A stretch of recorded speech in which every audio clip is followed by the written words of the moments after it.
नमस्कार, मैं हूं विवेक पाल और नवभारत टाइम्स पर आपका बहुत बहुत स्वागत है। सऊदी अरब जल्द ही अमेरिका से F-35 स्टील्थ फाइटर जेट की डील कर सकता है। ये वही फाइटर जेट है जिससे इजरायली वायुसेना ने ईरान में तबाही मचाई थी। ये फाइटर जेट इतना आधुनिक है कि इसके जरिए इजराइल ने ईरान को धूल चटा दी।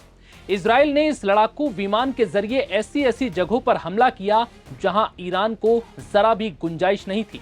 सबसे हैरानी की बात यह थी कि इस फाइटर जेट ने ऐसे हमले किए कि ईरान का रडार सिस्टम भी पूरी तरह से फेल साबित हुआ, जिसके बाद अरब देशों में इस फाइटर जेट की मांग बढ़ गई।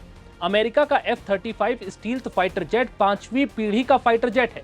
यही वजह है कि सऊदी प्रिंस मोहम्मद बिन सलमान जल्द ही अमेरिका के दौरे पर जाने वाले हैं, जो इस फाइटर जेट की डील को लेकर अमेरिका से बातचीत कर सकते हैं।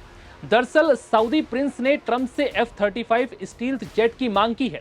अगर ये डील कामयाब होती है तो सऊदी अरब अब खाड़ी का सबसे प्रभावशाली सुन्नी देश बन सकता है। बता दें कि इससे पहले तुर्की पहले से ही प्रयास कर रहा है कि F-35 उसे मिल जाए। वहीं कतर को लेकर भी चर्चा तेज हो गई है। हालांकि इस वक्त मिडिल ईस्ट में अभी केवल इजराइल ही एकमात्र देश है जिसके पास दुनिया का सबसे आधुनिक फाइटर जेट है। लेकिन अब ट्रंप प्रशासन सऊदी को F-35 बेचने पर गंभीरता के साथ विचार कर रहा है। इस डील को लेकर अमेरिकी रक्षा मंत्रालय पेंटागन ने मंजूरी दी है। सऊदी प्रिंस मोहम्मद बिन सलमान 18 नवंबर को अमेरिका की यात्रा पर जाएंगे। इससे पहले मई 2025 में ट्रंप प्रशासन ने सऊदी के साथ 142 अरब डॉलर के हथियार डील को मंजूरी दी थी। इस पैकेज में एयर और मिसाइल डिफेंस, एयर फोर्स और स्पेस तकनीक, समुद्री सुरक्षा और संचार तकनीक शामिल थी। इसमें F-35 को शामिल नहीं किया गया, लेकिन अब इस पे बातचीत हो सकती है।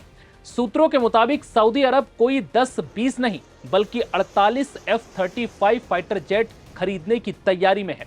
वहीं बाइडेन के समय अमेरिका ने सऊदी अरब के सामने शर्त रखी थी कि अगर वो इजराइल के साथ रिश्ते सामान्य करेगा तभी उसे ये बेहद खतरनाक फाइटर जेट दिए जाएंगे।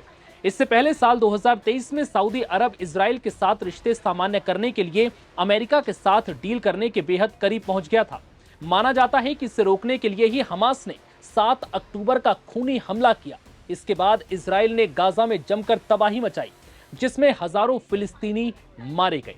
सऊदी के पास इस वक्त खाड़ी में सबसे आधुनिक और विविधता से भरी वायुसेना है। सऊदी सेना के पास F-15 और यूरो फाइटर टाइफून जैसे आधुनिक विमान हैं।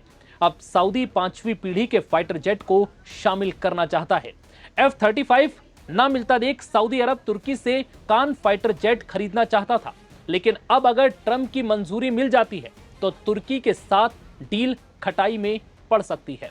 तेल से अकूत संपत्ति अर्जित करने वाला देश सऊदी मालामाल देशों में गिना जाता है और यही उसके लिए सबसे बड़ा खतरा भी है, क्योंकि पड़ोसी देश यमन के हूती विद्रोही कुछ साल पहले सऊदी अरब की विशाल तेल रिफाइनरी पर हमला कर चुके हैं। हूतियों को ईरान का खुला समर्थन हासिल है, जो एक शिया देश है। हूती मिसाइलें और विस्फोटक ड्रोन दोनों ही इजराइल के लिए बड़े संकट का सबब बन चुकी हैं।